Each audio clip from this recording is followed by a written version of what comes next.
The most famous name in American feminist history, Elizabeth Cady Stanton, provides a fascinating case study in the power of victimhood ideology.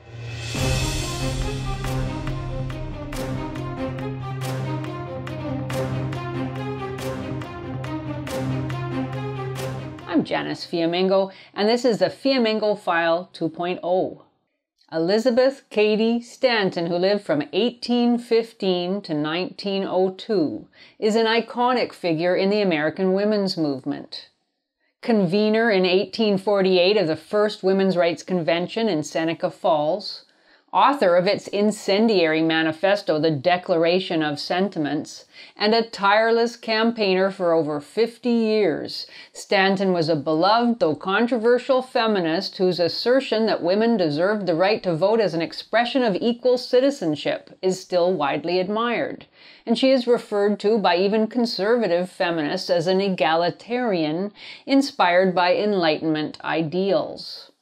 But Stanton was also a personality utterly absorbed by the idea of female victimhood, and this idea took hold of her consciousness and possessed it to the exclusion of nearly all other allegiances. Stanton's life exemplifies my contention, which I've developed elsewhere, that feminism is a victim mentality disorder. In other words, that it embodies and exacerbates a delusion of unique persecution that results in a radically lessened empathy for others. It is testimony to the sickness of the modern feminist movement that feminist historians have never objected to the vengeful anti-male fervor and self-pitying obsessions at the heart of Stanton's life and advocacy. Most biographers of Stanton make the case that sex discrimination allegedly suffered in her youth was what led Stanton, born Elizabeth Cady, to become a feminist. In other words, biographers assume that the experience of sex discrimination shaped her ideology rather than the other way around. Biographers like Penny Coleman dwell on the claim promoted by Stanton that Stanton's conservative father, a wealthy landowner and judge, once told her that he wished she had been born a boy. Also that Stanton chafed under her educational limitations. Such experiences made her aware, we're told, of the disadvantages and stigma of having been born female. In reality, Stanton received a far better college education at the elite Troy Female Seminary in Troy, New York, than most young men of her time. The school was founded in 1821 with the stated goal of offering young women the same educational opportunities in history, mathematics, and science as were offered to college-educated men. Stanton most likely became a feminist through her association with the radical women of the abolition movement, who made rousing declarations about the need for female liberation. Well-known anti-slavery advocate Sarah Grimke, who became a friend after Stanton's marriage, spoke of women's subordination in rousing terms, saying that all she asked of her brethren was that they will, quote, take their feet from our necks and permit us to stand upright on the ground which God assigned us to occupy, end quote. Talk of revolution, including women's liberation, was in the air as Elizabeth Cady was growing up, and it is testimony to her non-oppressive family circumstances that she was able to indulge in it. When she married Henry Stanton in 1840 and they honeymooned in London to attend an abolition conference, she associated closely with his progressive friends, especially radical Quaker Lucretia Mott, a lifelong reformer some 22 years Stanton's senior, who encouraged the younger woman to agitate on behalf of women's rights. Although she was only 25 years old at this time, Stanton was already so convinced of the righteousness of her position and the wrongness of everyone else that letters from this time indicate that she made her husband uncomfortable by arguing with anyone who expressed an opposing view. While on honeymoon, she wrote to a friend about a conservative minister who criticized her friend Lucretia. And she wrote, quote, "In all my life, I never did desire so to wring a man's neck as I did his," end quote. In fact, she became so angry that she left her husband in France, where he was giving a lecture series, and spent 10 days of their honeymoon by herself in London. So whatever her father may or may not have said about preferring a boy, he's alleged to have said it in grief over the death of his son, his daughter was hardly raised to be self-denigrating or demure. Shortly after Stanton and her husband returned home to New York State, Stanton began to speak publicly about women's rights. In 1841, she gave her first platform lecture on the subject and experienced the excitement of self-display, boasting in a letter to one of her new friends that, quote, "I was so eloquent in my appeals as to affect not only my audience, but myself to tears," end quote. An activist capable of crying, not in response to her life's sorrows, but as part of a public speech, is clearly a woman at least partially in love with her own exhibitionism. 10 years later, when she met Susan B. Anthony, she passed on her feminist convictions to the younger woman who, until she met Stanton, was primarily interested in other reform causes. And Anthony then spent the rest of her life assisting Stanton and subordinating herself to the older woman whom she idolized. In sum, it certainly seems to have been the idea that women were oppressed, rather than any actual experience of oppression, that filled Stanton with an exhilarating anger. We can only speculate at how uncomfortable Stanton's victimology made married life for her husband, who was, by all accounts, a half-hearted feminist. In a letter to a friend later in life, she confessed that their opposing views caused friction. Claiming to have accepted her husband's more traditional beliefs, she noted that, quote, "If he could do the same, we should be nearer and dearer, I have no doubt," end quote. Pity the man who couldn't come round to his wife's position that all men are oppressors. Stanton was out of the country when her husband died in 1887. She expressed little sorrow at his loss and recorded in her diary that she and her daughter, quote, "sat together and talked all day long of the mysteries of life and death, speculating on what lies beyond," end quote. Some feminist scholars have suggested that Stanton's now famous document, the Declaration of Sentiments, was influenced by the Communist Manifesto, which was also published in 1848, about 3 months earlier. Given that Marx's German language manifesto wasn't translated into English until 1850, and wasn't widely known until many decades later, it isn't clear that Stanton had read it, but she would likely have heard of its revolutionary preoccupation with, quote, "conditions of oppression," a phrase that partly made its way into her declaration in the assertion that women, quote, "feel themselves aggrieved, oppressed, and fraudulently deprived," end quote. For the rest of her life, Stanton was an uncompromising campaigner who promoted radical feminist causes such as the liberalization of divorce laws, legal exemptions for women who committed crimes, and the need to update the Bible to modernize its gender ideology. Though biographers note her winning manner, her letters reveal that she could be extremely harsh in denouncing anyone who failed to exhibit an acceptable to her level of feminist passion.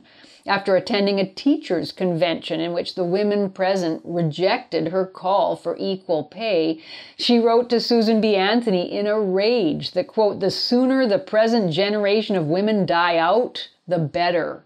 We have jackasses enough in the world now without such women propagating any more," end quote.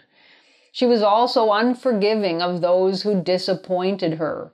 Upon the death in 1872 of longtime friend and New York Tribune editor Horace Greeley, who had angered her by turning against woman suffrage, she wasted no time expressing sadness in a letter to Anthony, instead expressing her hope that the death of the man she now called, quote, "one of woman's worst enemies," would speed the suffrage victory. In the same letter, she boasted to Anthony that, quote, "you and I have made enemies of old friends because we stood up first and always for woman's cause and would not agree to have it take second place," end quote. Even when old friends died, Stanton's cause mattered more. But it was during the post-Civil War Reconstruction period, the late 1860s, that Stanton's intransigence became most evident. Despite her close friendships with many anti-slavery activists, including the famous escaped slave and abolitionist orator Frederick Douglass, Stanton found herself increasingly angry and alienated when she learned that voting rights were to be extended as part of the Republican-led Reconstruction Project to freed male slaves, but not to black or white women. Most women's rights campaigners supported this reform expressed in the 15th Amendment on the basis that it was the hour of the black man who had been denied all rights of citizenship and whose need for political representation was far more dire than that of white women. Black men had also not incidentally fought and died in the Civil War on the Northern or Union side to win their franchise. Frederick Douglass, who had spoken decisively in favor of the suffrage clause for women in the Declaration of Sentiments back in 1848, and without whose support the suffrage clause may not have been affirmed, argued after the Civil War that white women were already at least partially represented in the political system by the votes of their white male relatives, which was why it made sense for black men to be enfranchised first before white and black women. He said, quote, "If the elective franchise is not extended to the Negro, he dies. Woman has 1,000 ways by which she can attach herself to the ruling power of the land that we have not." And he declared that it, quote, "did not seem generous," end quote, for Stanton to insist that black men shouldn't achieve suffrage unless women achieved it at the same time, especially given that the Republican Party, which was the party in favor of extending the franchise to black men, was not in favor of women's suffrage at this time. Stanton was not only not swayed by Douglass's argument, but she had already made the decision to join forces with a known supporter of slavery and an avowed racist Democrat businessman, George Francis Train. Stanton toured Kansas with Train speaking in support of women's suffrage and accepted his money for a feminist journal called The Revolution, which she published from 1868 to 1871. In the pages of this journal, she often expressed contempt for men, and she was especially enraged at the idea of culturally inferior men being able to vote while culturally superior women like herself could not. At times, she referred to black male voters as Sambo and used derogatory racial epithets for German, Irish, and Chinese male immigrants. Though Stanton was emphatically not pro-slavery and was in favor of universal suffrage, her willingness to sacrifice the right of freed black men to vote in order to push her own, at the time politically unviable cause, suggests a monomania that is familiar to many who study modern feminism. Stanton was simply unable to appreciate any other group's needs but her own, and she was quite willing to sacrifice black men's rights to make a point about the righteousness of her cause. Recent feminist historians have condemned Stanton for the racism of her harsh characterizations of black men. Her contempt for German and Irish immigrants hasn't raised any eyebrows, and neither has her sexist condemnation of all men. No one considers that it was Stanton's victimology rather than a revived racism that was at the root of her determination not to support black male suffrage, as in the case of all individuals in the grip of a conviction of unique oppression. She lashed out at anyone who threatened her claim to priority. Stanton was so angered by the thought that any group in society could declare a greater moral right to the franchise that she was willing to break permanently with many of her old friends and was willing to see the movement for women's voting rights splinter into two rival associations, as occurred in 1869. Though she acknowledged that Black men had endured injustice, she would not acknowledge their suffering as deserving of equal or greater compensation than what she believed she and other women deserved. It may be that all revolutionary movements require leaders who see nothing but their own cause and who personalize it so intensely that its defeats and victories become their own. But in Stanton's irrational obsession with the allegedly degraded state of women, she stands as a representative type of the thorough ideologue whose desire to believe herself a victim is far greater than her ability to pursue reform responsibly or even to recognize the humanity of those who disagree. The modern women's movement, while now to some extent disassociating itself from Stanton for her alleged racism, has adopted the same viciously radical, all-consuming, and vengeful victim mindset.